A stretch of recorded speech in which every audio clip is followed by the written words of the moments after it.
Trump poorly defends JD Vance. Hogwatch weirdo edition. Republicans double down on weird shit. Israel updates. Venezuela updates and more. Get in now. Do we have a blast off meme chat? I know the Disney workers won. Don't worry, I got it. I got that on the docket. Do you see the badass Olympic shooter? They're all badasses, bro. I saw a post that was like, every Olympic shooter looks like a Valorant agent and is so real. I didn't even know, like, we have so much hog drip, right?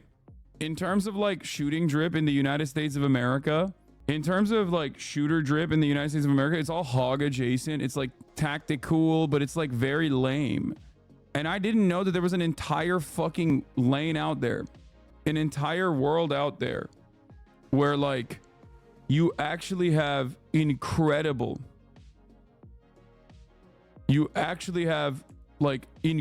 shooter drip. Motherfuckers are out here looking like Kojimbo bosses, dude. Look at this shit. Look at this shit, dude. Yo, this is crazy.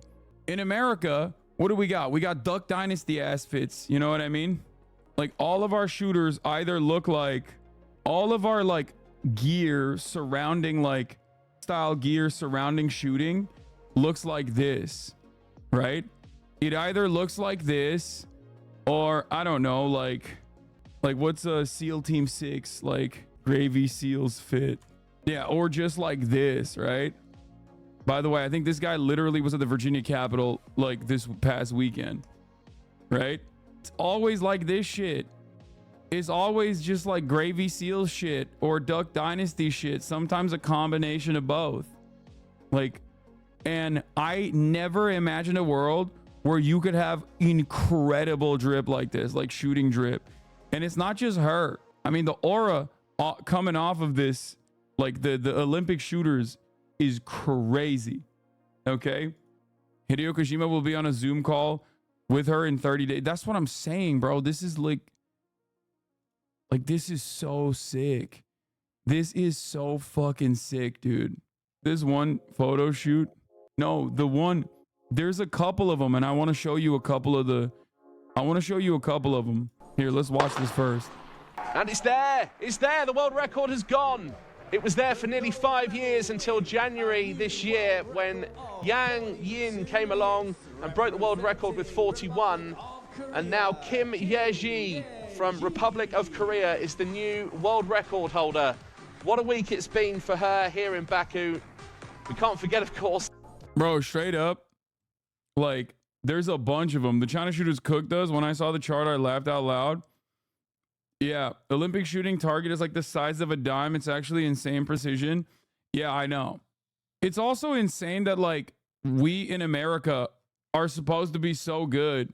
Like we're not fucking number one. Like we're not even ranked. Like what the hell?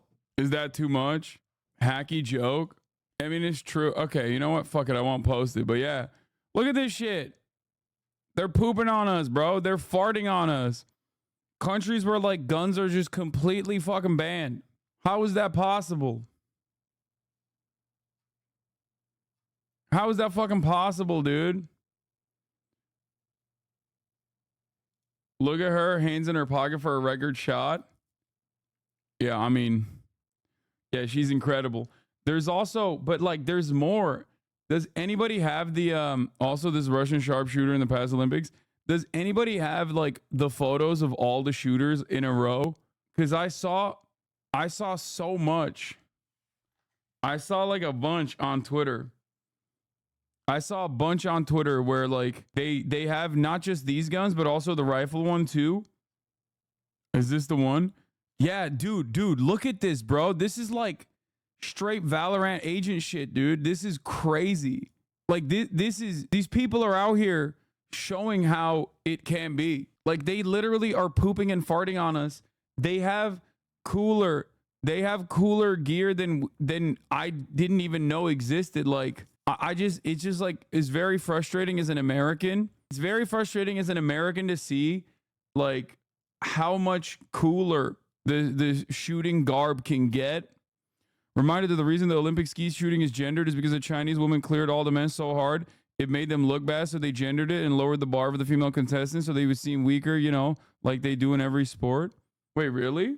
China's rising shooting star Huang Yuting bagged both the individual and team golds in the women's 10-meter air rifle for the Asian Games on Sunday. China wins the first gold medal of the 2024 Olympics in mixed team air rifle shooting. Bro, come on. Look at these outfits, bro. This is crazy. Please don't yell at me. But did you cover Venezuela yet? Just interested in what your take is? No, I haven't, dude. I haven't covered Venezuela yet. I have not. Women are better shots. I mean, in Russia, in the USSR, there was a bunch of fucking women sharpshooters. Women sharpshooters still very much exist in like Kurdish militias too. Like it's not a meme. It's not like DEI or whatever. Like there is definitely a precedent for female snipers throughout history.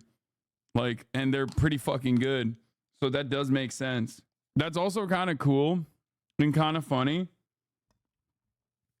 because it's like what did the Republicans say about that? I feel like the Republicans, if they find out that like women are actually pretty decent sharpshooters, they're gonna be so mad. We need to do DEI, brother. Those ultra skins give them 5+ accuracy bonus, not fair pay to win. I agree. We got LeBron though. New nickname just dropped. Dude, LeBron is Captain America. Captain Lamerica? I mean, I like it. He is Captain America, straight up. It's not a joke. It's 100%. He is Captain America. Fuck it. He's cooler than Captain America. God, this photo I have is saved. I might actually change my background to just this photo. I might be one of those guys for the first time in my life because I've always had a silly, normal background, like one of those like basic ass backgrounds. And I might actually put this on. Don't say generational glazing, dude. This is one of the coolest photos of all time, bro. Are you fucking joking? He is straight up the GOAT. Come on now. You don't know Ball? Please stop. Dude, I don't need to know Ball to know that he is the greatest of all time. He is the GOAT. Okay? Unsubscribe. LeBum is a fraud. I think you guys are not only white supremacists if you're hating on LeBron right now, but you also hate America. I, on the other hand, have never felt more patriotic in my goddamn life. Okay? Watching LeBron go coast to coast on like a Serbian 6'4" basketball prospect is one of the fucking coolest things. Okay? It's just like, it makes me feel like, God damn it, this is the United States of America. I feel like all of the fucking anger and resentment I feel towards like American imperialism is out the window. Okay? I forget about it. I literally am like, if you catch me in a moment like that, it's like right after I watch Band of Brothers or something, I'll be fucking standing up and saluting the flag and shit. It's not even a joke. It's not even a meme. I guess so. Like, I see LeBron highlights on my For You page from the Olympics, and I stand and I start belting out the fucking national anthem. Like, I don't even know the lyrics to it, and I'm still singing it. I'm still singing because it just makes me feel live and alive. It makes me feel like I'm an American. Hassan, you're like capping right now. All I'm saying is he deserves it. He deserves the title of Captain Lamerica because he is Captain Lamerica. He is. He's incredible. He's phenomenal. He's the GOAT. I also love Anthony Edwards just having the time of his fucking life. I really like him a lot. I think it's like watching him at the ping pong game after talking about how after Steph Curry said, Anthony, you can these ladies will smoke you. Just he's having the time of his life in Paris, dude. He's the man. He's so awesome. Yeah, look at that. Look at that. How do you not feel? How do you not feel some type of way, dude? What will you say when the U.S. loses versus South Sudan? Honestly, South Sudan is awesome. It's a fucking phenomenal story. If that happens, it happens, you know? People taking NBA bias into the Olympics is cringe as fuck. Yeah, how the fuck do you have no sense of loyalty to your country? Y'all are that white supremacists that you just hate LeBron that much that you just like end up hating America? Because I will get gross. I will get gross and sweaty about it so quick, your head will spin. You'll be like, Hassan, you've talked about 800 military bases. Like, shut the fuck up, you stupid commie. Are you fucking kidding me? It's LeGoat playing right now, okay? That's LeGoat. By God, that is LeGoat's music, okay? Do you hear that? Do you hear the drums of liberation? Shut the fuck up. Oh my God. Imagine carrying your silly ass, petty ass NBA biases into this conversation. Imagine carrying your white supremacist opinion, denying LeBron GOAT status when you know it to be true. All that socialist shit out the window when Braun is dunking on Serbians. Yes, dude, straight up. Anyway, Aiden Ross trying to pivot now that he realized grifting isn't for him. What is this? Literally, it's 100,000 unhinged weirdos in that fucking community. Aiden Ross called out his community for how they treat his sketch. Bro, what do you mean? Bro, you literally were belting out the F slur on a regular fucking basis. Like, what? He says he's joking. 5 seconds later, oh, they clip chimped him. Emma is already on it with a Tim Pool ratio fan cam. And strong, high testosterone with beautiful teeth and all that stuff. You know, life's not fair. Nice beard, chiseled jaw, thick full head of hair, tall man. If hot women won't have sex with ugly men, then why did my mom have sex with Hasanabi? That's a wild thing to say, because not only did you say I'm ugly, but you also said your mom is hot, which is weird. There are some men who are just beautiful and strong. Yeah, I need to post like a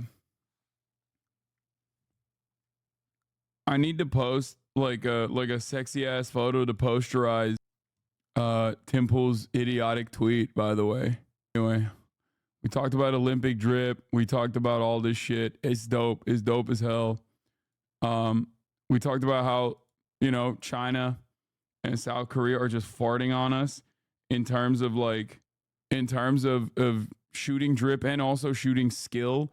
It's actually unacceptable the way that they're just fucking so much better than us at our own game. Why are your delts so developed? Holy, I don't know. Anyway, here we're blasting off. Either you're real gold or Pyrex. Oh, you know what I'm going to do? I'm going to post the fucking creator clash where I'm looking brolic as shit.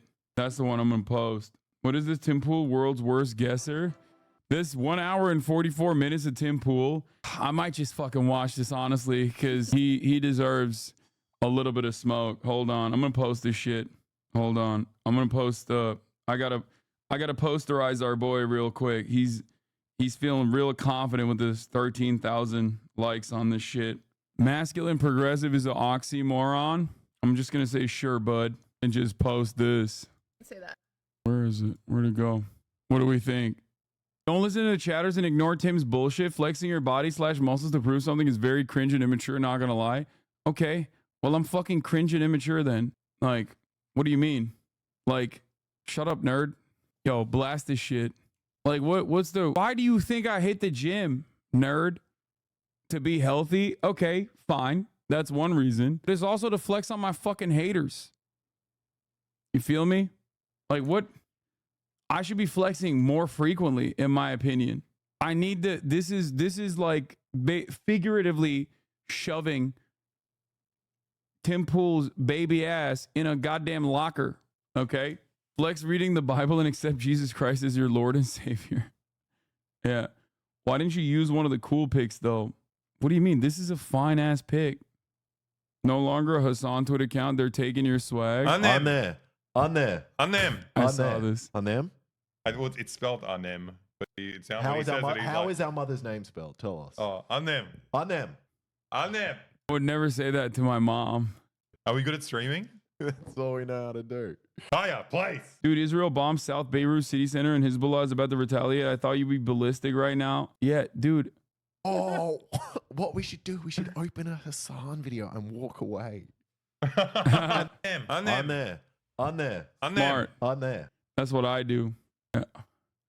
Aussie's using your outro as a placeholder outro. Yeah, I miss the boys.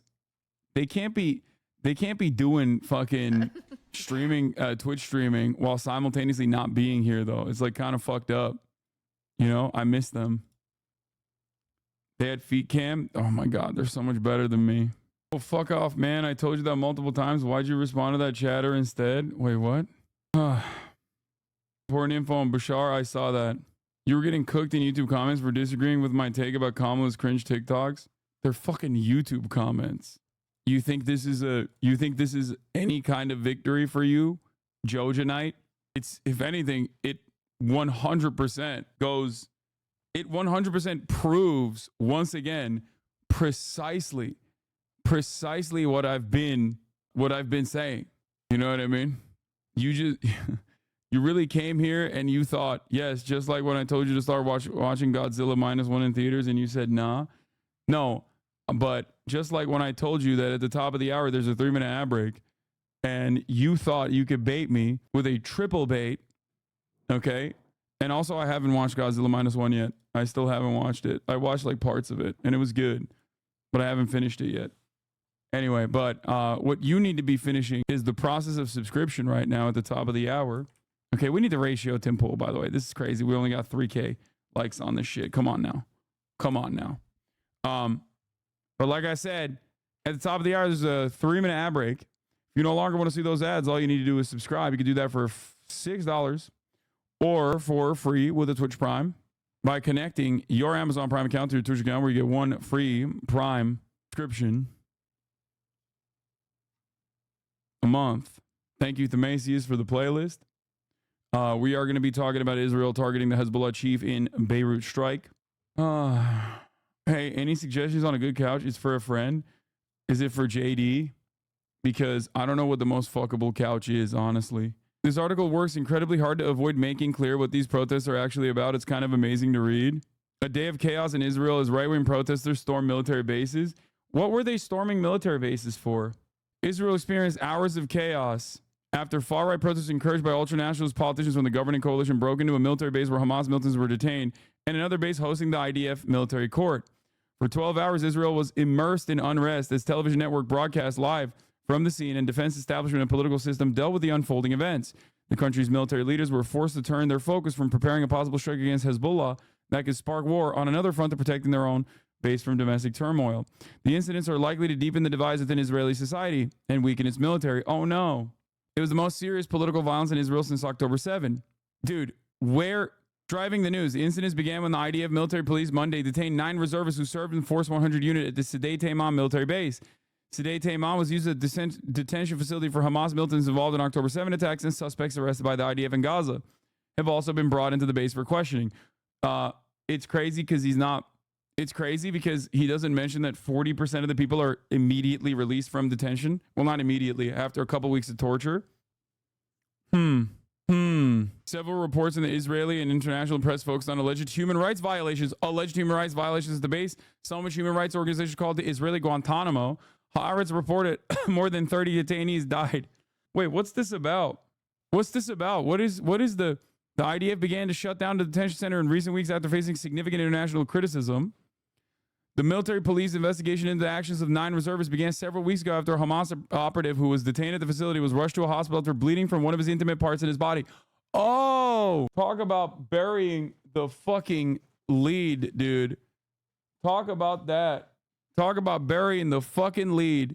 Holy shit. Zoom in. The military police investigation into the actions of 9 reservists began several weeks ago. How did that, dude? How do you do passive voice when talking about a guy that was fucking brutally gang raped by 9 IDF soldiers in a fucking facility with a metal prod? By the way, the doctor who examined him concluded he suffered injuries he couldn't have inflicted on himself. The reservists were detained in connection with abuses of prisoners that included sexual assault and rape, Israeli media outlets reported. Wow.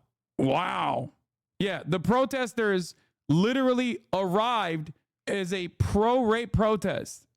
Okay? Just for the record, this was a pro-rape protest. Like, there is no ifs, ands, or buts. It's wild to me that this Barak Ravid article, he is like one of the most reliable sources in Western media for IDF related issues. Okay? Like, it wasn't like this is a contested situation where they're like, did it happen? Did it not happen? Like, it literally happened. There's eyewitnesses, And the reason why the government had to take action is because there's currently an active ICC trial happening. Okay? So, in order to use the principle of complementarity as a shield to try and thwart efforts from international organs of justice to claim that they're actually like going through a legal process themselves, they literally arrested and detained, they tried to detain 9 soldiers. Okay? 9 fucking soldiers. Benjamin Netanyahu's own party, in an emergency Knesset meeting that was held, openly said it's okay for soldiers to rape Palestinian prisoners in detention. Like literally, they said it's justifiable. There were members in Benjamin Netanyahu's governing coalition, Knesset members, okay, that were at these fucking protests. The protests were actively to try and let these soldiers go. They wanted them released. Stormed the facility where they were being held. Okay? Israeli lawmaker defends alleged rape of Hamas prisoners as far-right protesters rage over IDF troops' detention. There are no arguments here. I'm telling you, man, they're doing freak shit. And they're getting freakier by the fucking day. Erdogan said we'll go to Israel like we went to Libya and Karabakh. What do you think, bro? Do you think Turkey should get involved? First of all, Turkey will not get involved. I would be very shocked if Turkey did that. I think Erdogan is just trying to fucking flex. That's it. The lawyers are also claiming self-defense. You thought you were making a joke, but this is actually what they're arguing. The investigation into the soldiers was launched after a detained terror suspect was brought from the base to a hospital with signs of serious abuse, including to his anus. He was arrested by the IDF in the Gaza Strip several weeks ago. The right-wing Hanenu legal aid organization, which is representing 4 of the reserve soldiers, claimed on Monday that its clients acted in self-defense in the incident.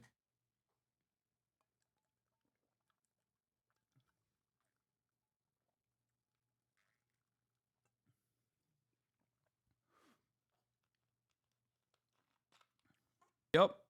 Dude, it's one of those self-defense rapes, dude. Anyway, yeah. We'll get to that. But before we do, let's start the day off with some domestic stuff, okay? Some domestic news. Trump forces the demise of Project 2025 and his mastermind. We're going to be talking about that. They're getting actively very comfortable about it.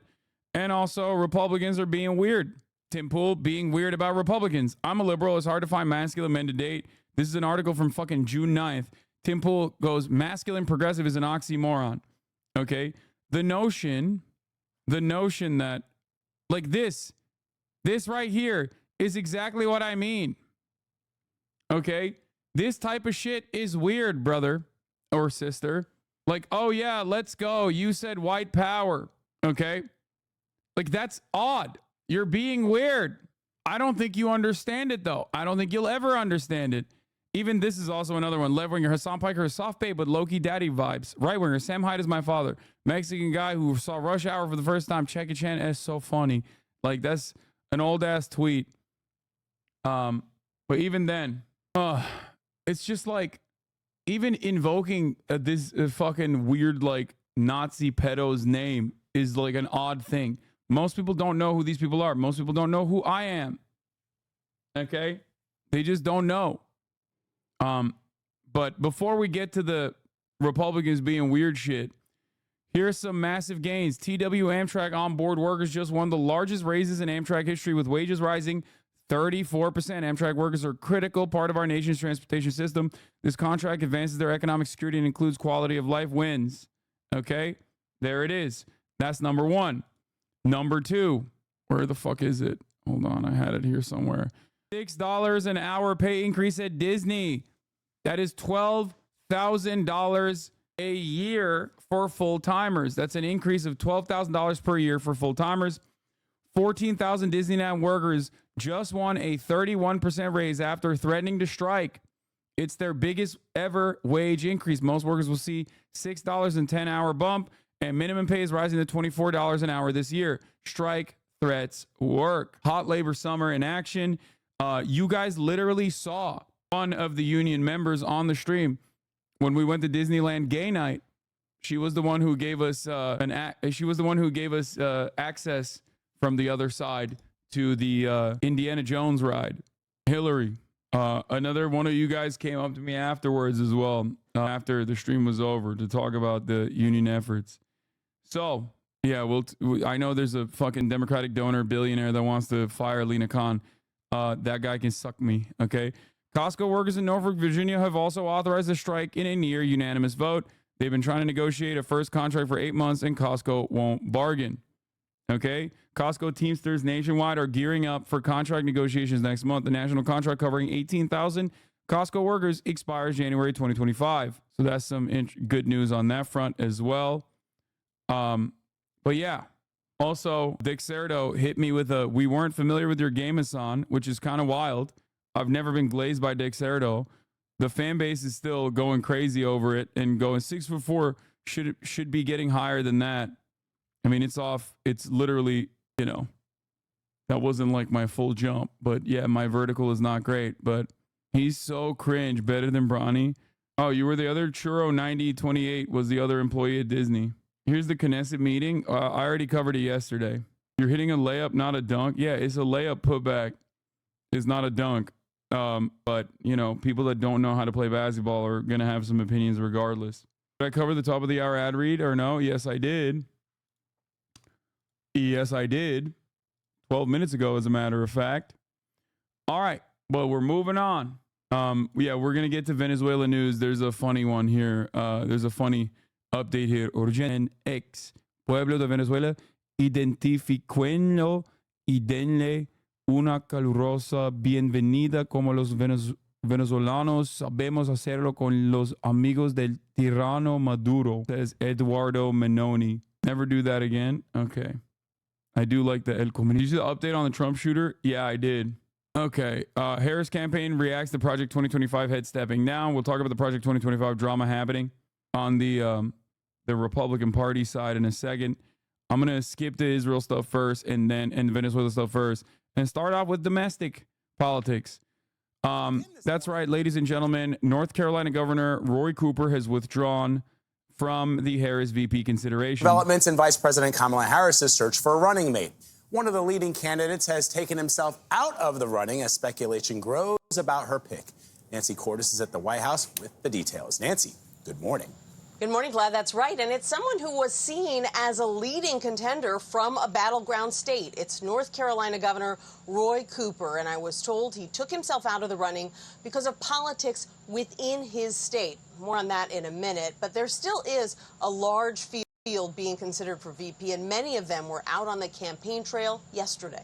Vice President Harris has been battle-tested. Hitting the campaign trail in his home state of Pennsylvania, Governor Josh Shapiro, a top VP contender, rallied the troops against Donald Trump. The chaos that he injected into our lives, we don't want to go back to that, gang. We don't want to go back to that. Hell no, right? Several other VP contenders joined a massive fundraising Zoom call last night. It was billed as White Dudes for Harris and raised more than $4 million. Donald Trump's unfitness for office is clear. How often? White Dudes for Harris is like, I don't know what the fuck the Democratic Party is doing, man. Austin, you hit a fucking omega lol, except I didn't see your ass in the White Dudes for Harris call. I feel like this is exactly your lane here. You're libbed up. You're a white dude. You're fucking for Mamala. You're feeling the Mamala-mentum. I didn't see your ass on that fucking Zoom call. I was there, of course. I was there raising funds. In 100 days, you get to change the trajectory of the world. North Carolina Governor Roy Cooper spoke on the call, too, even as the news broke that he had taken himself out of the running for VP. A source familiar with his thinking says Cooper was concerned that North Carolina's controversial lieutenant governor, Republican Mark Robinson, would, quote, cause chaos whenever Cooper left the state to campaign. We know that this country needs Kamala Harris more than ever right now. Michigan Governor Gretchen Whitmer told CBS Mornings that she asked not to be considered either. I'm going to stay as governor until the end of my term at the end of 2026. So you have I am not not a been part of the vetting. But another Michigander, Senator Gary Peters, may be getting a look at the urging of organized labor. Vice President Harris has a lot of great candidates to look at, and we respect the process. The Harris campaign has said she's looking for a governing partner who has the experience to step into the job and be effective on day one. They are creating an anti-family and anti-child society. President Trump defended his own VP pick, Senator J.D. Vance, Monday after Vance said people should pay more in taxes as punishment if they don't have children. He's not against anything. I fucking love these. I love these hits, dude. Hit after hit with JD. Our boy is cooking, okay? Linked to numerous Project 2025 partner organizers, may have fucked the couch, can't confirm nor deny. Weird shit about dolphins, don't really understand that part either. Obviously super wishy-washy, been a liberal most of his fucking life, prominently. VC guy, has a mountain of Oppo research, looks gross, has a beard, which is like an L, wears guy liner pretty aggressively, don't know why he does that. Adult convert to Catholicism, immediate red flag. Like immediate red flag. Obsessed with making sure that, you know, parents stay in relationships, like an advocate for an anti-no-fault divorce advocate, which is wild. Like consistently has talked to every fucking right-wing Groyper podcaster about how, you know, women that don't have children ain't shit and they should get back into the kitchen to cook up babies. He's just so bad. He is so bad across the board. He is so gross. Everybody fucking hates him in Ohio. Think about that. Think about how awful you have to be that people living in Ohio are like, that's awkward. That's going to be a yikes for me. Don't really want to. A male TikToker allegedly went on a date with JD Vance after meeting on a gay dating website before he changed his name. I wonder why. He says Vance gave off serial killer vibes and has a sock fetish. Yeah, I don't know about this. Come on now. I mean, that's just like anybody can say some shit. And while everyone is celebrating Andy Beshear, source in Kentucky informs you that Governor Andy Beshear has gotten additional security detail protection, which is a sign of good news. There's also some bad news. There's something that I did not know in Andy Beshear's background that I'm kind of upset about, that Zaid Jilani brought forward, that Central Committee Michael from Pennsylvania is also talking about in the chat because he wanted to flex on me because Beshear was my guy, whereas Michael from Pennsylvania was a big-time JB Pritzker boy. I'm a JB Pritzker boy as well. I'm Pritz out for Pritzker as well. But he's posting in here, flexing, being like, see, this your boy. And he's also a Waltz warrior too, which is funny because, like, God, I hope that isn't true. I'm really against him. For the record, I also like Waltz as well. I like Waltz. I like Pritzker. These guys I would not be upset about at all. I just think that my pick was Andy Beshear. I did not know this. It's from 2021. Maybe the calculation has changed a lot, but like they're calling him a friend of Amy Teresi. Wait, what? Wait, oh my God, maybe he did actually go on a date with him. Ladies and gentlemen. What? Wait, what the fuck? Oh my God, dude, if JD Vance is actually gay or at least like bi or questioning, oh my God, what an awful pick for Trump. Oh, that's so awesome. Oh my God, it's Gay D Vance, dude. Oh my God, it's Gay D Vance. Oh my God. First ever all gay ticket for the Republicans. They're pushing boundaries again. Remember, first ever Republican president was a bisexual man, Abraham Lincoln.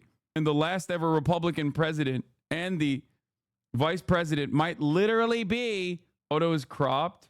Okay, I'll look into the fucking TikToker thing now. God damn it. I didn't know Ludwig and Slime met JD. Bro, what is he doing? Okay. I think it's more likely that Trump is ace. Yeah, Trump is ace, but like I think he is like bisexual adjacent. I mean, he's talked about kissing boys, dude. I'm sorry, like too many fucking times. Too many times. Okay. Adult convert to, I mean, he wouldn't be the first nor the last gay man to do adult convert to Catholicism. Didn't Rod Dreher literally do that? And he's gay as fuck. Like, he is so goddamn gay. Holy shit. Or wait, no, he actually was Catholic and then like converted, I think. I think he was Catholic and then converted to like Greek Orthodox. Adult convert. Wait, Rod Dreher is gay? Did you just say, wait, Rod Dreher is gay? Did you just ask me if this man is gay who literally went to Hungary to hang out with young men? Are you for real? Where's the fucking, there it is.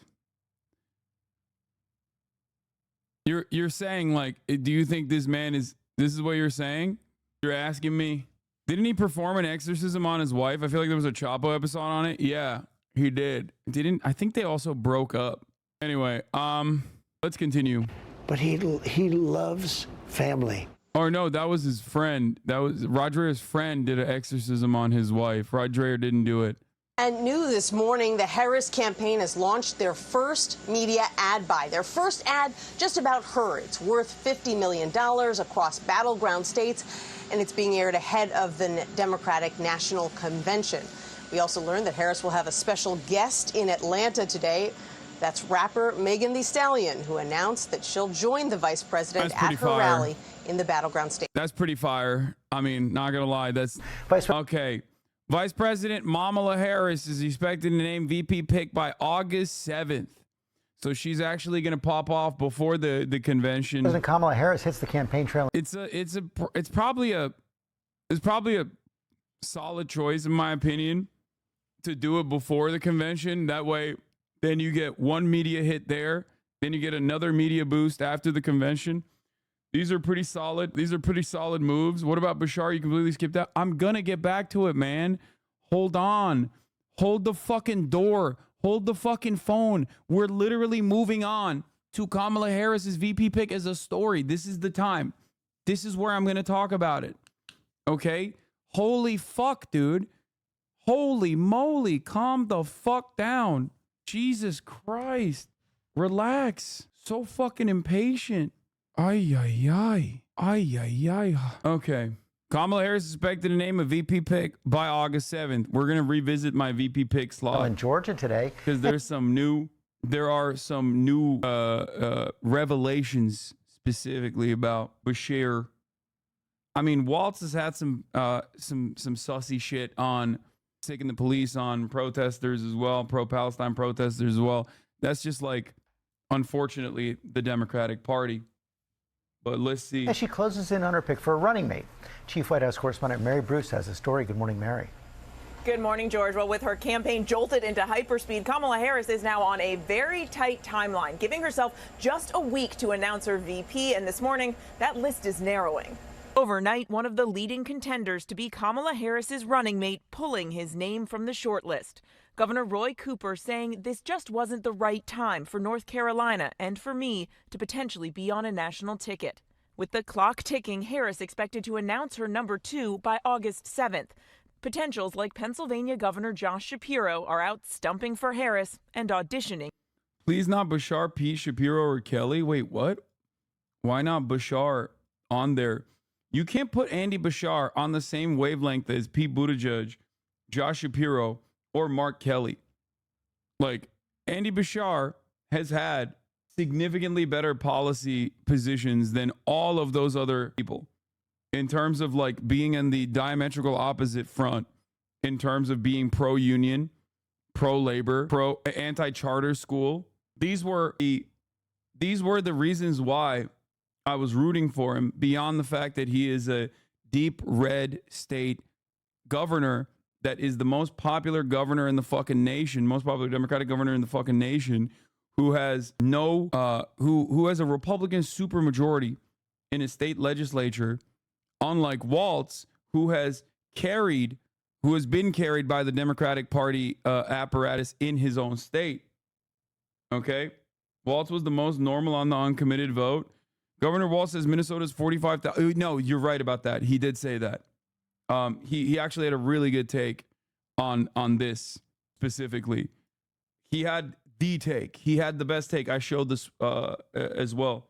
Central Committee fucking hates him. I don't think Mike hates him. Beshear? No, I just say that as a joke.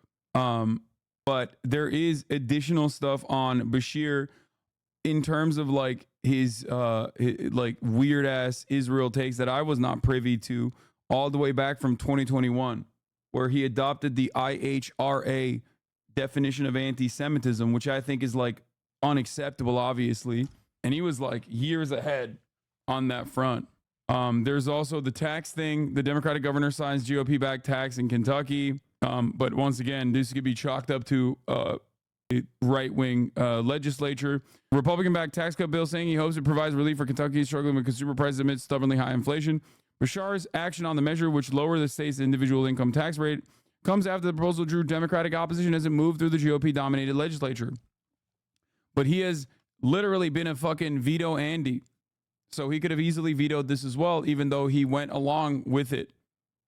Okay? Not only did he go along with it, but he also said he hopes that this will help with the, like, he endorsed it. The governor is facing a tough re-election campaign this year in a Republican trend in Kentucky, announced in a social media video that he was signing the tax cut measure. I hope as we get through this period where, again, groceries cost too much, that this helps everybody out there at least a little bit. The governor's action ended days of suspense over whether he would sign or veto the measure. A top Senate Republican openly dared the governor to veto the bill as the Senate debated the bill. Responding to the governor's bill signing decision Friday, the state GOP accused Beshear of trying to take credit for the Republican-backed policies. This is one of the only policies where he has aligned himself with the Republican Party. He's pretty straightforward on fighting for both social issues on the progressive front and even economic policies on the progressive front as well. To be fair, they have a veto-proof majority, but still should have vetoed it out of principle. Yeah, he's been doing that. That's what I'm saying. Beshear on campus campaign stop met with pro-Palestinian protesters during a campaign stop on UK's campus. Beshear was promoting early voting as a part of his bus tour outside of Gatton Student Center today. Protesters held up the Palestinian flag signs that read Free Palestine. Another read that 11,211 civilians murdered, 4,553 children murdered. When Beshear's speech came to a close, the group began chanting Free Palestine and continued when Beshear shook hands and took pictures with the students. Emma Curtis, president of the Fayette County Young Democrats, said she questions the effectiveness of showing up to an event and suggesting that Beshear has acted out of turn in regards to the conflict. I understand the fear and frustration of the Palestinian community in Kentucky is feeling right now, Curtis said. However, I don't think that Governor Beshear is in any particular position power to do anything to resolve the Israeli-Palestinian conflict. The country has freedom of speech in the First Amendment, and they have every right to be here, so I fully support their right to be here, but question the efficacy of their methods, Curtis said. This is a developing story, and the Colonel will update. A lot of POC say they don't want to vote for Kamala because she locked a lot of black men up. Is there any convincing them to vote? Wait, what? Also, he created an anti-Semitism task force. This is correct. He did do that, which is fucking bullshit. We're never going to agree with the candidate 100%. No. This is, and Michael from Pennsylvania, also known as Central_Committee, is absolutely correct on this issue. Okay? Him and I are in 100% agreement on this issue in terms of Josh Shapiro's takes on specifically Palestinian protesters. I think that's a massive L. The bigger L in terms of domestic policy for me with the way that I analyze Josh Shapiro's positions is his backing of, in a state like Pennsylvania, his backing of a Republican bill pushing for charter schools. That is my red line. Okay? And part of the reason why I liked Beshear, whatever, is specifically because he is anti-charter school and has aggressively shot down charter school measures. Like over and over again, he is pro-labor.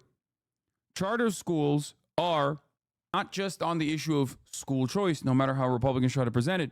Charter schools are anti-union, okay? This is another way for the Republican Party to try to attack unions.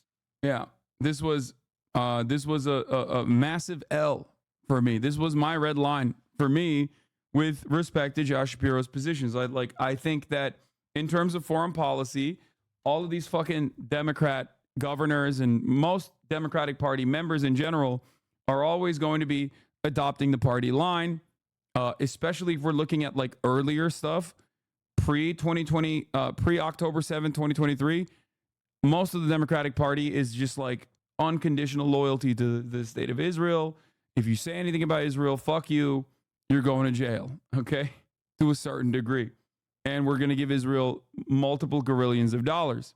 Post October 7, 2023, depending on how close we are to today, the Democratic Party has dramatically shifted their positions on this issue. Think about it this way. You have a shit ton of Democrats in both the Senate and the House of Representatives that didn't even go to the fucking Benjamin Netanyahu speech on partisan lines. That is a big change. They almost doubled the numbers of people who did not attend the speech from the last time Benjamin Netanyahu sidestepped President Barack Obama and was invited by just the Republicans at that time to attend Congress and deliver a speech to both the House and the Senate. So that, in my mind, shows a legitimate change in attitude overall. Having said that, however, this does not give me any confidence whatsoever. Beshear creating an anti-Semitism task force post-October 7 is, and here's more details on it as well, while simultaneously, all the way back in 2021, doing an adoption of the IHRA definition of anti-Semitism is bad, is really fucking bad. Israeli diplomat thanking Andy Beshear for pushing Kentucky to adopt a definition of anti-Semitism that includes a broad swath of criticism of Israel. If you guys recall, I talked about this before. Okay? Kentucky to become the first U.S. state to adopt the IHRA definition of anti-Semitism. It is an internationally agreed classification of anti-Semitism, which also provides examples of how anti-Semitism too often plays out in all realms of public life. The IHRA anti-Semitism bill is a imaginable misstep. Like, it's not even a misstep. It's just like completely unacceptable. It's so fucking unacceptable. It's so unacceptable that the person who wrote for the IHRA the definition of anti-Semitism himself retracted the definition and said this must not be used for legislation. Think about that. The guy who fucking wrote it was like, you cannot use this for legislation. Like, you're out of your fucking mind. Okay?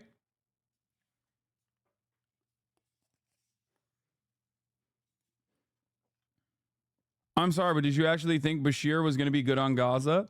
No. I would at least expect him to be a little bit more progressive, a little bit closer to like at least like the liberal Zionist position. You know what I mean? Because the most you can expect from a middle of the road Dem, especially from a fucking red state, is that they will be at least somewhat more reasonable, like Waltz has been. Like, this take right here is unimaginably solid. Okay? This is it. This is the take. Waltz recognizes the demographics in his own state. He understands exactly what's going on in his own fucking primaries. Okay? He has openly stated this, not just in M News, but also on MSNBC and CNN. Okay?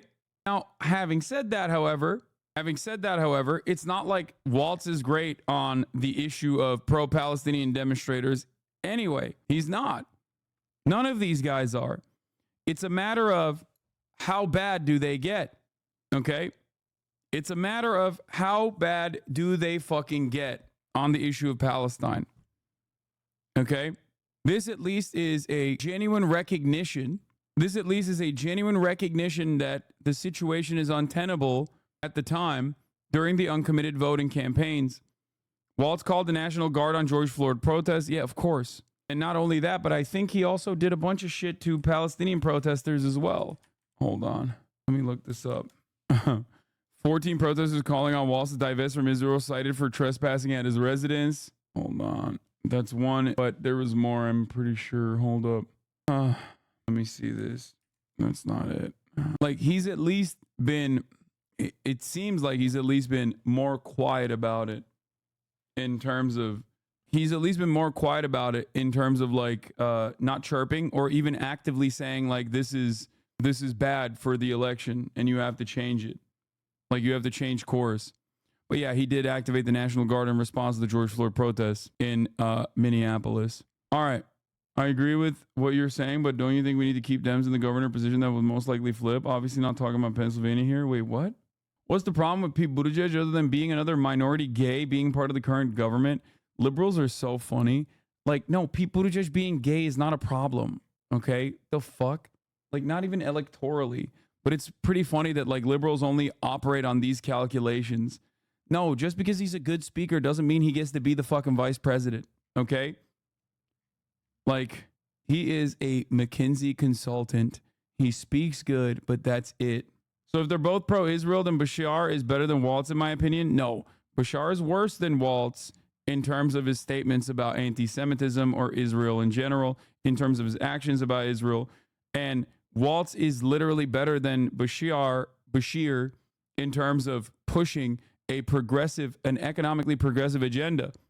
Okay? However, there is a significant difference between Beshear and Waltz. Waltz operates with a Democrat majority state legislature. Waltz or Beshear, on the other hand, has a Republican supermajority, a veto-proof supermajority in the Kentucky state legislature. Now, while Waltz's majority is slim, it doesn't matter. With that slim majority, they've done a fucking unimaginable number of good things for the state, and I've covered it extensively. Okay, I've covered it extensively. They are the method. The problem, however, is that the calculation changes dramatically. Completely unrelated, but since we're on the VP talk, I wasn't around in 2016. What was the reason for Hillary literally picking Tim Kaine for her VP? Boring white guy. It's true that Waltz flipped back the state leg when he won his re-election. He did a ton of stuff, which is likely what DC will be like. He has the confidence to push for progressive policy with slim margins, which is what we need. I agree. I like Waltz. I would not hate a Waltz push at all. Okay? I don't think it's bad. Waltz, sorry, not Waltz. I do. I like Pritzker as well. I want a fighter. The reason why I like Beshear is because he is a fighter in general. Like, he's uncompromising on a lot of shit that matters. Hold on. What is happening here? The problem with Pete being gay is that it defeats the straight white guy strategy. No, that's fine. Pete doesn't read gay. It's fine. Like, that's not the issue with Pete. Pete is a bloodless sociopath and a McKinsey consultant. Okay?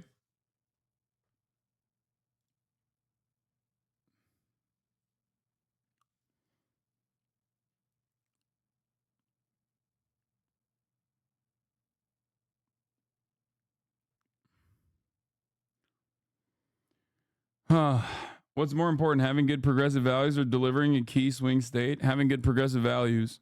That's the easiest answer of all time. Having good progressive values and being known as a fighter that is uncompromising literally will deliver states for you. Anyway, but yeah. Where was I? All right, let's look at the contenders on this article, and then we'll go one by one. For the job. Vice President Harris has been battle tested. She's not only ready, she's damn ready. You know who else knows she's ready? Hasanabi watches Central Committee confirmed. Lol, I love it. What are you talking about? He's in here right now. I'm talking to him directly. Donald Trump knows she's ready. And you know how I know this? Because he's afraid to debate her now. Donald Trump this morning still waffling on his agreement to debate in September, but insisting overnight that he's not afraid. Chatters are weird as fuck. Not only is Mike in here, but also you motherfuckers love trying to spark drama between us too, like all the time. When Mike has a position that's like even like 0.1% different than mine, you come in here and you carry it in here and you go, oh, Michael actually disagrees with you. You have to address this right now because you guys are fucking brain broken and stupid. Okay? It's so dumb. It's the puppet master effect. Yeah, it's like Twitch watchers can't fucking stop themselves. Like, it's their worst instinct and they always lean on it. If you're going to have a debate, you got to do it, I think, before the votes are cast. I think it's very important that you do that. So the answer is yes, but I can also make a case for not doing it. But privately, his running mate, J.D. Vance, admitting to donors over the weekend that running against Harris instead of President Biden is more challenging. According to audio. Pete worked for McKinsey for like a year post-graduation. Crazy how some folks are perpetually harping on this like it was a Mitt Romney being the CEO of Bain. Yeah, in his 1 year of working for McKinsey post-graduation, he still worked on a fucking company that was actively fixing bread prices in terms of his, analyst position in Canada. So it's cool that he was able to. It's cool that he was able to really fucking make an impact that way. Oh my God. Obtained by the Washington Post. All of us were hit with a little bit of a political sucker punch. The bad news is that Kamala Harris does not have the same baggage as Joe Biden because whatever we might say, Kamala Harris is a lot younger, and Kamala Harris is obviously not struggling in the same ways that Joe Biden did. Out on the trail, Harris summing up her opponents in just one word, calling them out as weird. And you may have noticed Donald Trump has been resorting to some wild. I refuse people in this community like Pete. It's not even sock times. We have straight up CNN libs. No, it's people that don't have any kind of like real world view that is like solidly grounded. I think it just comes from people reacting to the aesthetics. Pete is very good on camera and in a very nerdy way too, in a way that really like autistic politics enjoyers like ourselves in this community love. Okay? They love that shit. It's just so funny to fucking be in the bag for a dude who was the mayor of South Bend, Indiana, who was elevated to transportation secretary because he's like the Democratic Party's, he is a Democratic Party operative through and through, a rugged neoliberal through and through, who has like no real positions or whatever, but he reads well on camera, so people love him. He's like, oh, he's such a handsome man. Everybody turns into like 65-year-old Deborah's watching CNN when it comes to aesthetics, okay? He's just good. He's good in interviews, and that's it. That's all these people care about. They're like, oh, but imagine if Pete Buttigieg was just like intelligently cook in the vice presidential debate and like destroy JD Vance. It's like, bitch, destroy JD Vance? Are you fucking kidding me? He is JD Vance. He's just more charismatic JD Vance, which is obviously not saying too much because JD Vance is the least charismatic motherfucker on the planet. Like, no. He got the job as transportation secretary because Obama made a fucking call. Yeah, he's straight JD Vance, dude. JD Vance is gay. Peter's straight. He's the straight version of JD Vance. What am I doing? All right, let's just continue. Lies about my record, and some of what he and his running mate are saying, well, it's just plain weird. And she's leaning into the issue she hopes will define the choice facing voters come November, abortion rights. Speaking out against the new 6-week abortion ban that went into effect in Iowa Monday, placing the blame squarely. Gramscian wine mom. What a perfect time. What perfect timing. Gramscian wine mom gifted 5 gifted subs, both at the top of the hour, but also gifted subs right as we were talking about Pete Buttigieg, which is funny because Pete Buttigieg's father is literally the guy who translated Gramsci's works to English. So he was also, he was a bit of a Marxist.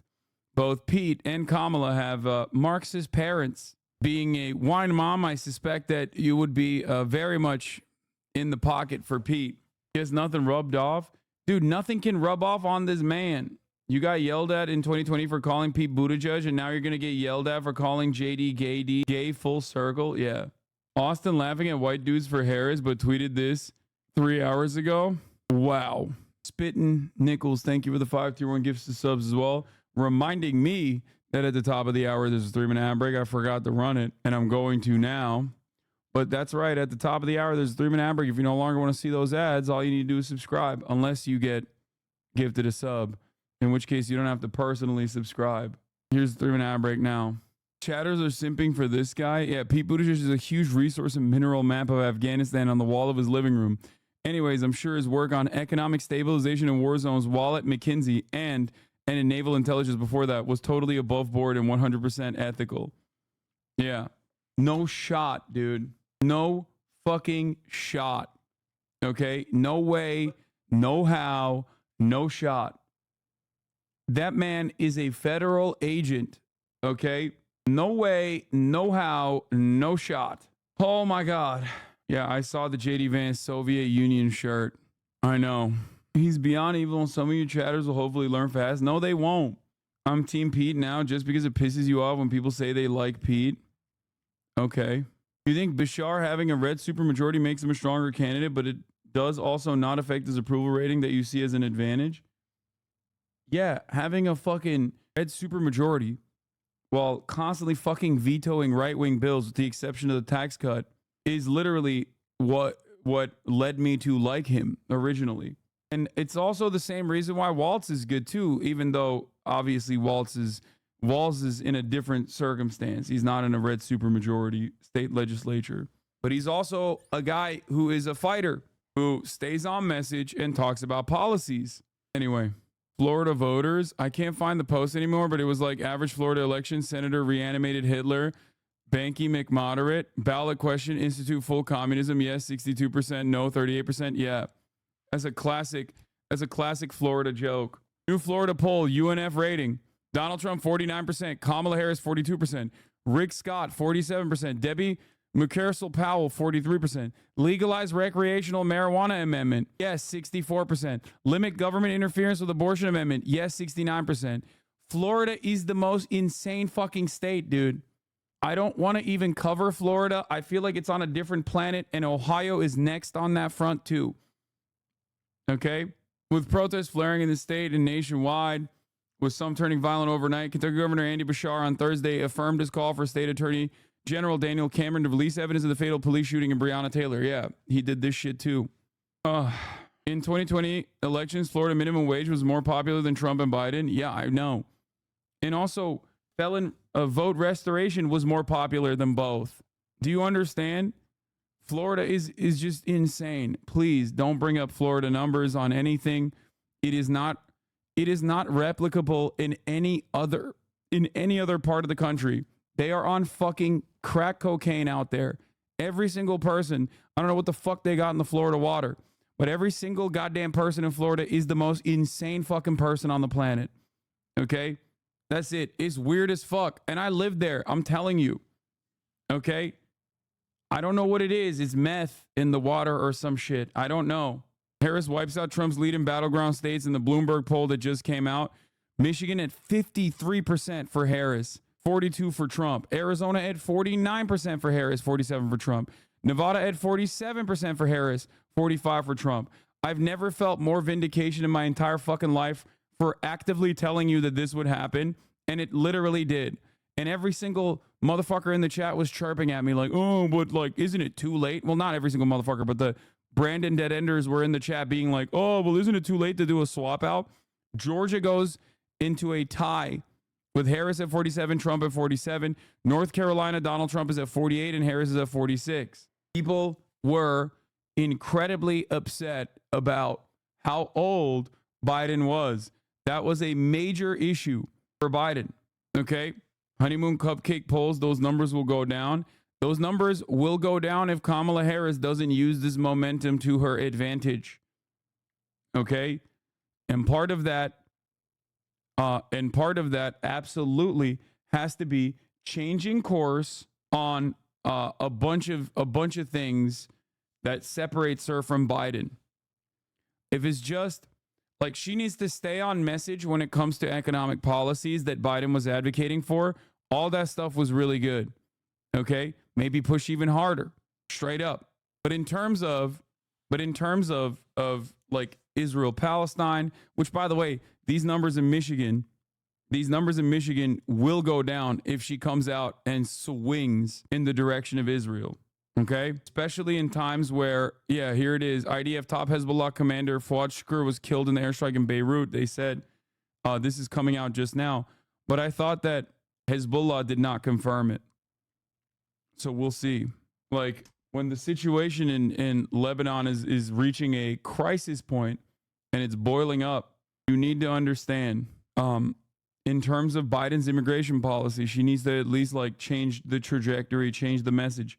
Hezbollah sources, according to Al Jazeera, and this was at 12:30, So I don't know. But Hezbollah sources say that Mohsen Shukr, Israel's intended target, has survived the airstrike. So we'll see if that's the case or not. But regardless, is this another El Shifa hospital moment? I don't know. I don't know what has happened yet. I'm waiting. Okay. But if Kamala Harris comes out and swings for Israel, the numbers in Michigan will change a little bit. Like, obviously, there's plenty of voters in Michigan that were not interested in Joe Biden due to his age, due to the way he presents himself, but there's still a large enough constituency that is actually looking to see what she will say and do about Israel. Okay? There is a large enough constituency in Michigan that wants to understand what Kamala Harris is going to say and do about Israel.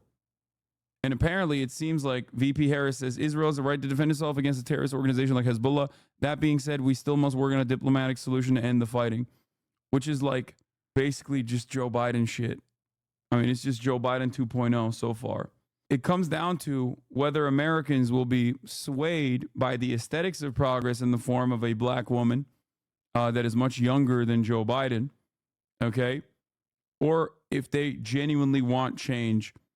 The aesthetics does work. Marketing does work. What do you mean if she has and will continue to support Israel? I know. It's a matter of what her support for Israel looks like. I don't know what this model is. I don't understand. A new model from Nate Silver. Electoral college probability with Trump 61%. Popular vote 53% goes to Kamala Harris. How do I explain to leftists that are hard on voting that I won't vote for her unless her stances in Israel change? I don't know why you just constantly try to find yourself at odds with other people where you like have to explain your positions. I genuinely don't get it. Like ultimately, I don't know what this conversation, like, I don't know how people have to have this conversation. Maybe it's weird, but like, maybe I just don't have a lot of fucking like diehard liberals or diehard leftists even on that front that are constantly being like, what are your takes on this? Are you in the pocket for Kamala Harris? Are you going to vote for her? Like, I find that to be concerning. I've never been a person who thinks like you have to vote for the Democratic Party. I understand the harm reduction arguments, especially in prior years. But in terms of like harm reduction arguments, it's like the candidate has to win your vote. They have to earn your vote. That is democracy. That is how democracy works. Okay? We need to call it something different if that's not how democracy works. Like, what the fuck are we doing here? What's the point of even theoretically claiming we are a democracy if you're just going to constantly hyper-focus and clue in on like an ever-shrinking group of like rights or a group of marginalized people that consistently get smaller and smaller. Last election cycle, it was immigration, right? Oh, dude, you want fucking immigrants to be murdered?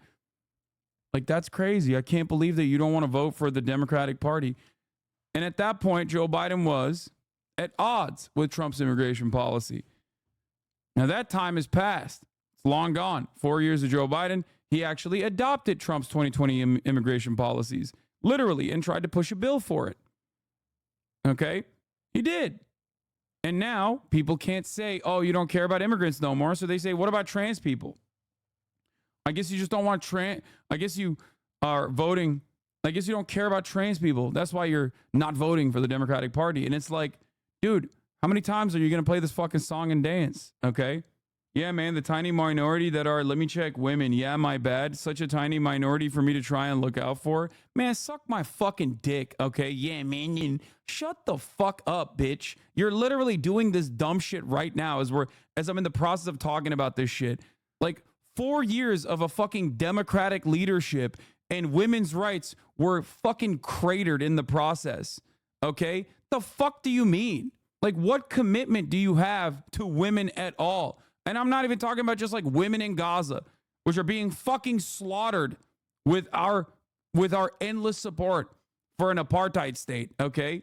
What the fuck are you talking about? I hate this fucking argument. I don't want to blast a lot of like young people who are, or even old people who are firmly committed to the Democratic Party right now, but you are fucking begging for it if you come in here with this fucking energy, okay? Like the idea that like this community or myself don't care about fucking women's rights. The fuck have you done, dumbass? We've raised hundreds of thousands of dollars for specific groups in red states that work with women, like underprivileged women that desperately need medical procedures such as abortion. And you're in here being like, then that happened under a Democratic leadership, by the way. God damn. I'm not out here saying vote for the fucking Republicans. I would never say that. That's dumb as fuck. I'm simply saying that the Democratic Party's posture changes year over year, and the ratchet effect is very real.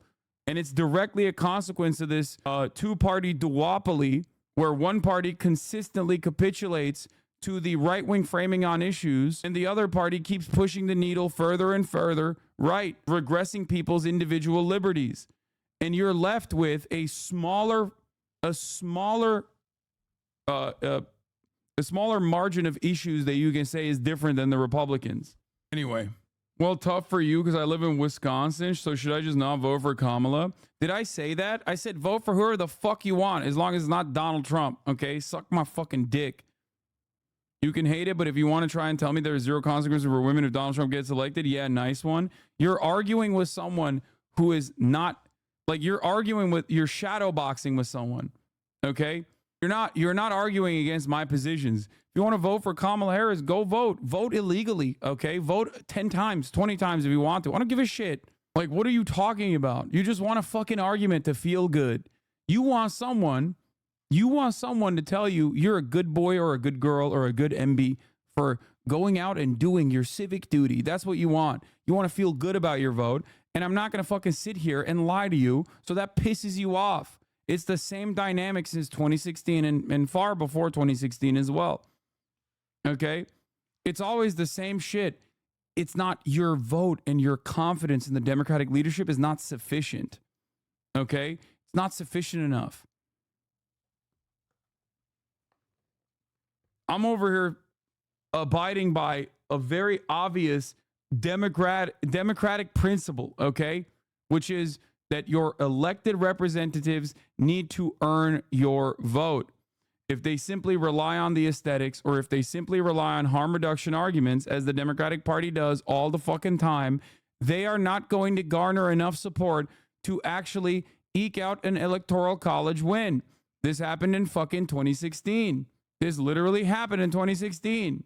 That's not how most people vote. At the end of the day, no matter how dumb the median voter is, the average American still votes on vibes for the most part, but they also want to vote for something. The only way that you can actually get a commitment, a firm commitment to go out and vote in a country where it is literally as difficult as physically possible, like the process is completely fucking made difficult in an effort to ensure that people don't go and fucking vote. You're over here being like, oh no, yeah, in a country where the plurality historically doesn't fucking vote, of eligible voters don't fucking vote as a consequence of the Electoral College and the way that it's designed. You're over here talking about, do you think Harris will change course on immigration? No, I don't. Joe Biden had a majority in both the House and Senate for 2 whole years and didn't protect women's reproductive rights. Yeah, I mean, Hassan, I lost the cringe argument. How would you have won it? Proceeds to argue with you. Yeah, I know.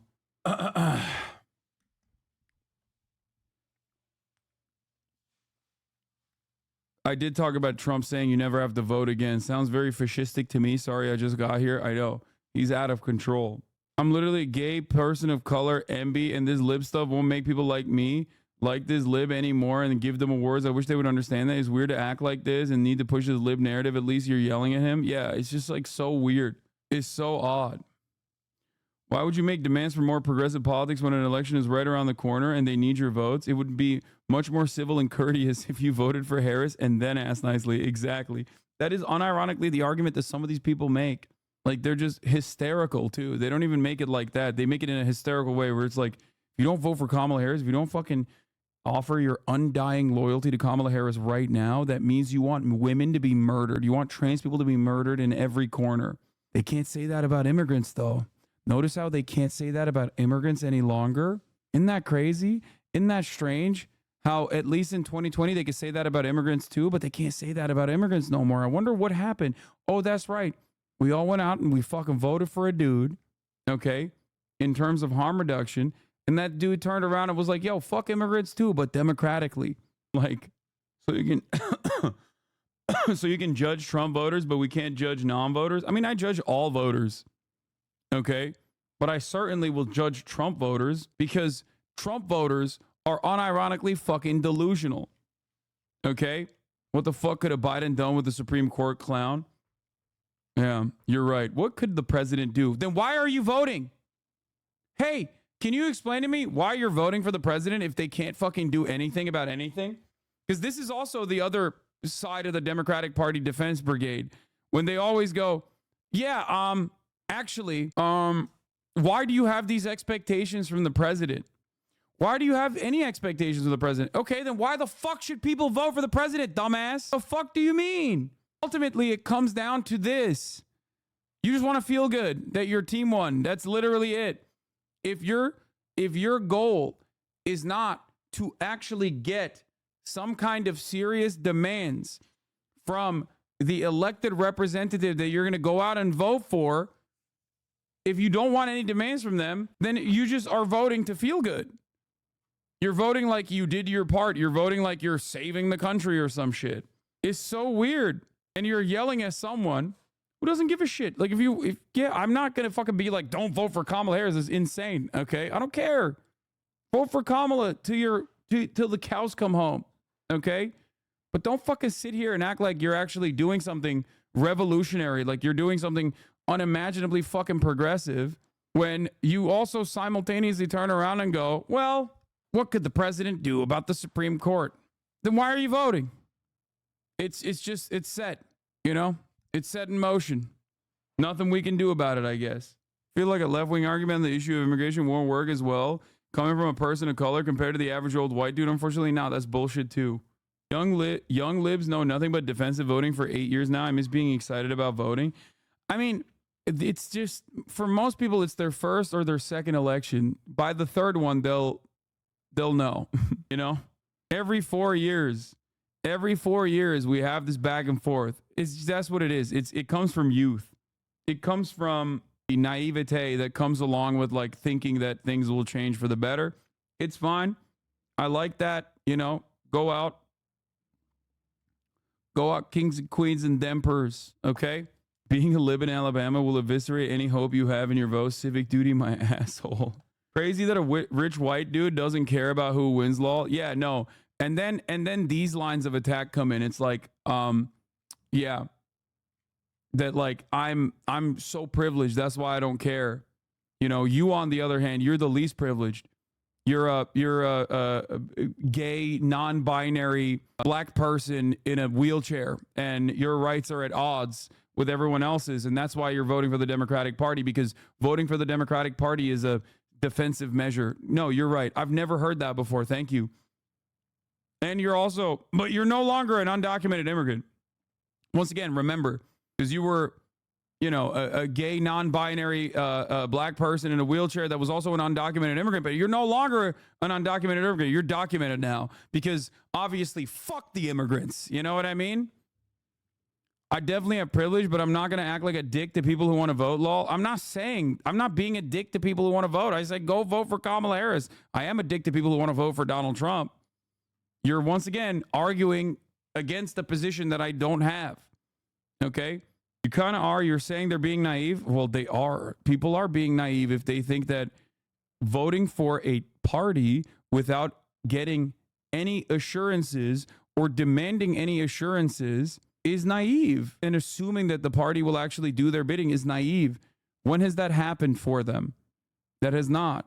And it's not like I'm saying there's an alternative out there. There's like a fucking communist alternative that you need to vote for. I mean, I joke about PSL Andy's. Tuesdays in the chat chirping till the fucking cows come home about voting for PSL all day, every day. I make jokes about that too. Okay? But if you take it super seriously and you get like really upset, then yeah, I'm going to make fun of you because it does stem from naivete. Anyway, let's get back to the actual issue at hand here. Okay. People come into your chat and act like you haven't been against Trump and say, why are you bashing Trump voters? Yeah, that's always awesome. I mean, that's good. That's good. Those guys can be convinced, potentially. Okay. The ratio is official. 14K likes, 13K likes. Let's go. We did it. Electoral politics is a distraction to people who want real change anyway. My hackles get raised every time someone tries to use my community as a trans woman to bully others into ignoring the very real and pressing things the DNC is ignoring. Yeah. Matt Descartes, thank you for the 50 big ones. Dude, JD Vance in 2021, we have to go to war against the idea that women don't have to have kids. He really wants to lock women up and turn them into fucking baby incubators, straight up. New poll drop. Yeah. Harris has wiped out Trump's lead across 7 swing states in the latest round of the Bloomberg News Morning Consult poll. The poll found a big damn lead in Michigan, a more modest Trump lead in Pennsylvania, and close contests everywhere else. Dead heat. Every 4 years, you'll be getting a new crop of youth voting, and you'll perpetually have to explain the same busted-ass electoral system forever. Potentially. Anyway, if you don't want me, I will say this again. If you don't want me chirping about Kamala Harris, okay, or chirping about fucking ride or die Dems, because my issue with Joe Biden isn't just that he's fucking old, okay? There's plenty of other things that I had issues with Joe Biden and openly said I would never vote for Joe Biden, okay? But if you think that that was the only reason because he was old, you're wrong. If you come in here and chirp at me for not being sufficiently pro Kamala and being in the tank for Kamala, I'm gonna fucking criticize Kamala Harris. Did you vote for Brandon in 2020? I did.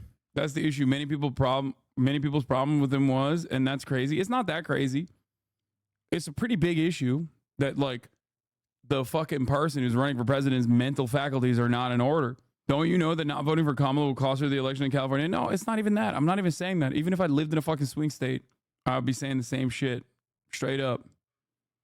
It doesn't matter where you live. What matters is your politicians making assurances to earn your vote.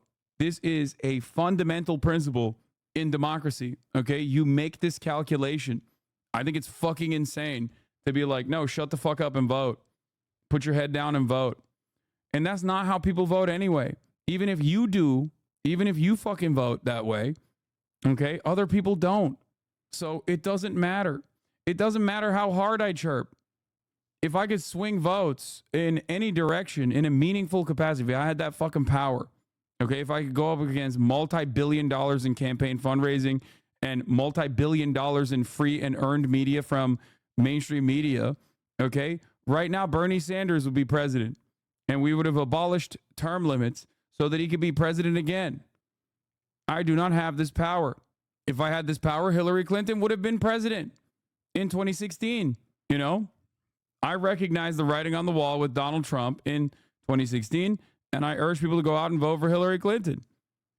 Okay? It didn't fucking work. Didn't work at all. I was with her. I'm still with her. Fuck it. Make Hillary Clinton the nominee. Looks like the polls in Michigan reflect what I stated about the undecided voters. Nothing. Voting making the same statement in the general election. What? Yeah. I'm not in the fucking tank for the Democratic Party across the board. I need you to understand. I'm not a vote blue no matter who guy. I'm not in the fucking tank for the Dems. I have my own positions, and I have never shied from criticizing the Democratic Party, even if it's an election, even if it's not an election, just because you're paying attention to shit that's happening right now because the election cycle has started and now you're interested again, doesn't change my positions. Okay? That's it. Like, why is that such a radical position? Why can't you be on the inside wondering why shit is fucked up? Yeah, no, I don't know. I don't know why people are just so, I don't know. People are just, have you ever voted red? No, fuck no. Come on, man. My criticisms of the Democratic Party stem from their proximity. And by that, I mean their closeness to Republican Party positions. Okay? That's insane. Unless you meant red as in like communist red. All I'm saying is not voting does not count as activism. Wait, what? Did I say that not voting does not count as activism? The only time it counts as activism is in the primaries or the uncommitted campaign, which is still voting, by the way, was a phenomenal opportunity for people to show the Democratic Party that they were not happy with what things were. So technically you are blue no matter who? Wait, what?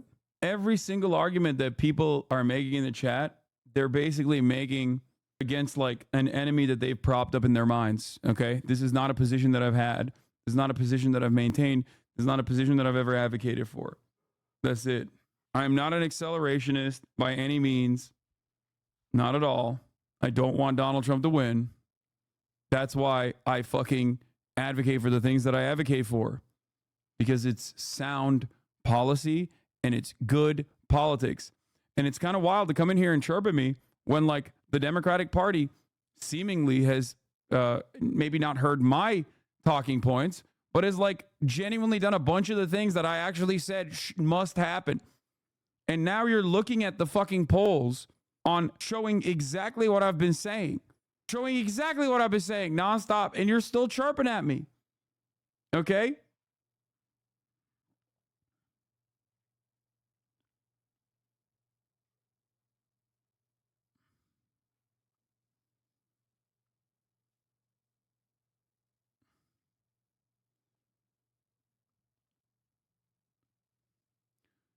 As someone who is not that into politics overall, I genuinely don't understand how people can misunderstand you so frequently. Even if they disagree, you're explaining your position in a way that even I understand. Yeah. Them say you're anti-Biden because you're anti-labor. Yeah. Famously, I'm so anti-labor. Anyway, show this to the coconut heads. Why Democrats never get anything done. We'll do it. Okay. Let's get back to where the fuck we were at. Okay. On Trump after We've done 2 videos so far, dude. North Carolina Governor Roy Cooper dropped out. Kamala Harris is expected to pick a vice president by August 7th. 3 of the Supreme Court justices who overturned Roe versus Wade. This ban is going to take effect before many women even know they're pregnant. And what this means is that 1 in 3 women of reproductive age in America lives in a state with a Trump abortion ban. One of those states, Georgia. Harris today heading to the critical state where abortion is sure to be a top issue. Biden won the state by just 12,000 votes in 2020, but the president had been trailing Trump in recent weeks. The Harris campaign now hoping to build off her momentum to put the state back in play. Now, Harris tonight will be holding a big rally in Atlanta, expected to be the largest event of the race so far. And this morning, her campaign is out with their first ad, spending $50 million to blitz the airwaves as they reintroduce her to voters. Robin. All right, Mary, our thanks to you. Made a statement having to do with families. That doesn't mean that people that... Let's get to Donald Trump's VP pick. Oh, boy. Okay. JD Vance, just a charisma suck. Just absolutely awful. Another lock, by the way. Here, Eddie Ross and I had this conversation before Donald Trump went with JD Vance, talking about how fucking bad it was. We've had this conversation after Donald Trump went with JD Vance, talking about how fucking bad it is. Here's the Trump campaign statement on Project 2025's demise. President Trump's campaign has been very clear for over a year that Project 2025 had nothing to do with the campaign, did not speak for the campaign, and should not be associated with the campaign of the president in any way. Reports of Project 2025's demise would be greatly welcomed and should serve as a notice to anyone or any group trying to misrepresent their influence with President Trump and his campaign. It will not end well for you. They're actively pushing against their major think tank. Okay? That's so awesome. And by the way, this was a gift delivered to the Democratic Party by TikTok and YouTube. Okay? Independent media. Independent media. They posted you on here. What the fuck is this? Nice. It says 776 likes, man. Just, you're saying you don't want Trump to win, but isn't the only way for Trump not to win is to vote for Kamala? I don't get it. Yes, but you do understand, I hope, that there is nothing I can do personally, okay, unless, I guess, like, seemingly the Democratic Party listens to the things I'm saying, which is laughable. It's not going to happen, okay? My point has always been that politicians have to earn your fucking vote. Okay? And if they don't do that, if they actually operate on this idea that like it's just lesser evil voting, it's just harm reduction over and over again in every election cycle, they will not work to earn your vote. And therefore, many people, a plurality of voters that don't go out and vote will continue to not go out and vote. Okay? That's my point. This is the most important election for our lifetime, just like 2008, 2012, 2016, 2020, 2028, 2032, 2036. Yeah, it's always the most important election. I've never had a situation I've never had a fucking situation where it was the least important election. You know what I mean? Nobody ever comes out and says, this is the least important election of our lifetime. Okay? That was the Hillary problem. Just vote for me. I'm the only choice. Exactly. And it was objectively a bad way to run a campaign. And it failed. I think 2016 legitimately was the least consequential election. I think it was actually a very consequential election. I think that's what you're saying, right? Because it was. I don't think you understand the influence you have on your viewers. Man, shut up. The influence I have on my fucking viewers. Yeah, I'm going to swing votes, dude. Even if I had the capacity to swing votes, if that was real, then the Democratic Party would listen to me, okay?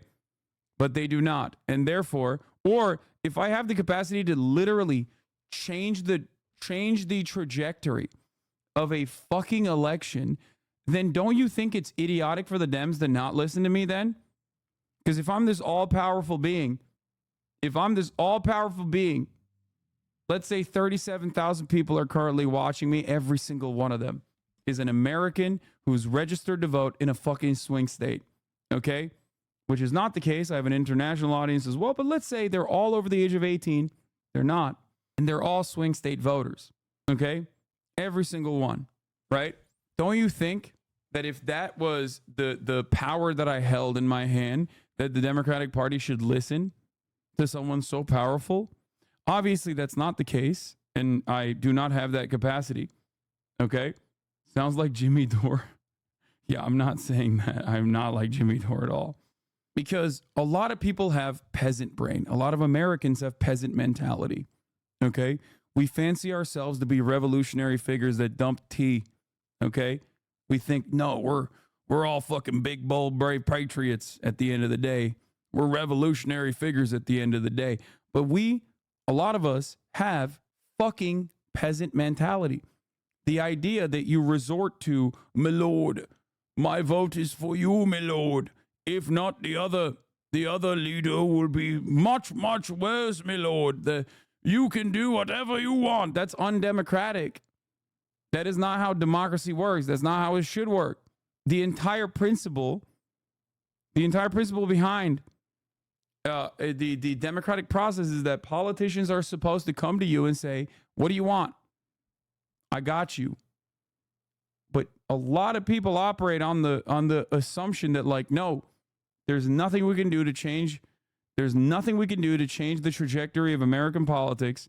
And therefore, we just vote for one God King over the other. That's not how this works. Feel me? You smell me? You understand me? If you hold no influence on your audience, then why bother doing what you do? You must think you have some kind of positive impact on people. Absolutely. I do believe that. Okay? I do. But it's not about altering the trajectory of the Democratic Party. I can't do that. I can only arm you with the belief that you have in your fellow workers to be able to make marginal changes in your immediate life. I can only arm you with the confidence to go, and I can only arm you with the confidence to go out and organize in your workplace, go out and run for office, local elections. That's all I can do. And that's what I try to do every day. Bro, Donald Trump is literally the smartest and most effective president since Abraham Lincoln. I have plenty of examples, and you're literally brainwashing people to become anti-Republican and therefore ruining democracy of the land of the free. Oh, come on. This is a fake. This is not a real... No actual Republican writes like this. Okay, this is a liberal LARPing as a Republican. They're baiting. Come on. No, come on, dude. Anyway, let's get back to John Don Vance. Aren't a member of a big and beautiful family with 400 children around and everything else. It doesn't mean that a person doesn't have, he's not against anything, but he loves family. It's very important to him. All he said is he does like, I mean, for him, he likes family. He likes family. Donald Trump defending his running mate, J.D. Vance, as he continues to face backlash over his now viral remarks aimed at Kamala Harris and supporters of her. We're effectively Maybe I'm crazy, but I never fucking hear Republicans running around and being like, if you don't vote for Donald Trump, you want America to be homosexual. If you don't vote for Donald Trump, you want every American to be raped by Guatemalan migrants or whatever. They don't do that. No, they don't. They don't do that. You want to know why they don't do that? Because Republicans do actively try to brainwash their fucking audience and also simultaneously like run on positions that the captured audience members are actually advocating for. They're so fucking clued in on their base that they literally do things that hurt them politically, including banning fucking abortion. Like they're so captured by certain parts of their base of voters, like the evangelical Christians, that they've literally launched like 40-year fucking projects that successfully rip bodily autonomy from women. Okay? They do say that, but they are being so clearly manipulative and dishonest that it doesn't ring in the same way. My justification for voting for Kamala is her undying support for unions as well as her stance on healthcare. I'm a FedEx driver. Wait, what? Making around $50K a year, I hope for a union future. As for Palestine, I truly hope that her stepdaughter can somehow get through to her. Wait, I don't know if you know her stance on healthcare, but I think she literally walked back her support for Medicare for all recently. You're right about hogs usually, but you're way off on the mark on this. No, okay, I didn't represent my position appropriately. Okay, the Republican Party actively gets their agenda done, no matter how awful it is. The Democratic Party doesn't, no matter how good it is. Okay, you're misunderstanding, but that's my fault. I will take ownership over my lack of effective communication on this. Okay, the Republican Party listens to their base, and no matter how fucking ride or die or how insane those policies are, they will push for it. Think about it this way. There are enough people in the base of support for the Republican Party that are so aggressive on the issue of arming Americans that the Republican Party will actively push for legislation that like allows ammunition vending machines near fucking schools. Or the Republican Party actively was running on arming teachers after the Parkland school shooting.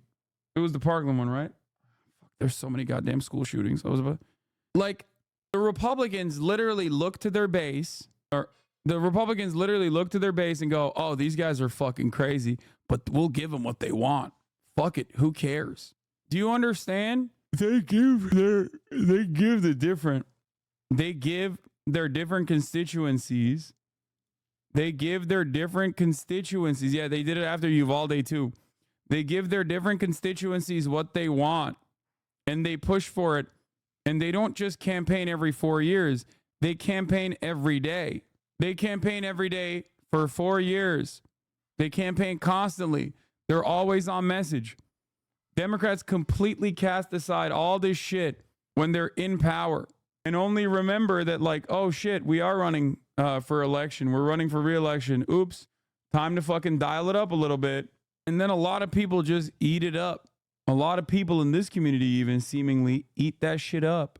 And then they turn around and posture like a vote for the Democratic Party is actually going to make abortion legal in the country or somehow simultaneously defeat the Supreme Court supermajority. And it's odd. And I don't want the Republican Party to win, which is why I keep saying that the Democratic Party needs to do more, especially because when they do things, when they do progressive legislation, then the reactionary Republicans fight against that. Okay? Here's how it works. I'm going to pull up Paint. I'm going to pull up Paint and try to explain this visually. Okay? Let's say this is the American political spectrum. Okay? This is max communism, maximum commie, and this is Nazi. Okay? If this is the peak, okay? This is the peak of like where you can go in American politics.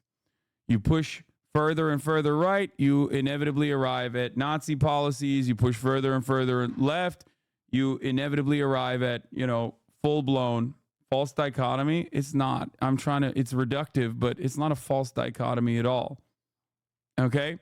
Your handwriting kind of sucks. I know. Don't let the horseshoe theory idiots get a hold of this. Yeah. So here's how this works. Okay? Here's how this works. The Republican Party, let's do that with red, is like around here. And every year they go, maybe 5 years ago, 6 years ago, they were here. and now they're here. Okay. And they keep pushing the needle. They keep pushing it over and over again. The Democratic Party can respond to that when they are in power. If the Democratic Party is like here, okay, the Democratic Party could pull back and potentially take back some of the reductions in civil liberties that the Republican Party has advocated for and successfully carried across the finish line. All right? They can do that. But if they want to do that, they have to literally go here so they can pull the Republican Party more to the left. Okay? The issue, however, is that the exact opposite happens. The Republican Party goes further right, and the Democratic Party goes further right alongside them. The greatest example of this in terms of domestic policy is on immigration.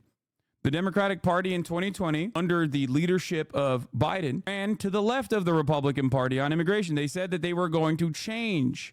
They said that they were here. They said that they were going to change in the first 100 days of Biden's agenda, that they were going to change immigration, change the course of immigration, and actually actively pull the country and actively pull the Republican Party to the left on immigration. They were going to fix the processing issues and whatnot. They didn't do that. Okay. They actively did not allow, they actively did not counter message against the Republican Party. The Republican Party never stopped pushing the narrative that immigrants are rapists and murderers and drug dealers, and maybe some of them are very fine people on both sides. Okay. So the country went further and further right, and it's an untested, uncontested narrative. So what did the Democrats do? The Democrats turned around and went more right on immigration and arrived here at the 2020 position of the Republican Party. What the 2020 position of the Republican Party on immigration, what the 2020 position on the Republican Party on immigration was, building the wall, and being more restrictive on immigration, literally became the Democratic Party's position in 2024. Okay? This is what is known as the ratchet effect. This is why you don't hear from the vote blue no matter who chirpers about how if you don't vote for the Democrats, you want kids in cages and you want migrants to be fucking murdered. They don't say that anymore because they can't say that anymore because the Democratic Party changed its position on migrants in cages. They are now pro at least 2020 migrants in cages. The Republicans, but remember, the Republicans even pushed the needle further. Now they're talking about mass deportation. Okay? However, on this front, Democrats could do this exact same thing. Democrats could actively push the Republican Party to the left on certain issues. As a matter of fact, on certain fronts, Donald Trump kind of did do that, where the Republican Party's overarching policy positions were always genuinely anti-social spending. Donald Trump kind of cast that aside. And said, he gave the stimmy checks during COVID, and he even ran on and still runs on not touching Social Security. Okay? Why? Because the entire country is like, the fuck do you mean Social Security? If you cut Social Security, that's insane. All the voters are old. They're going to fucking lose their minds.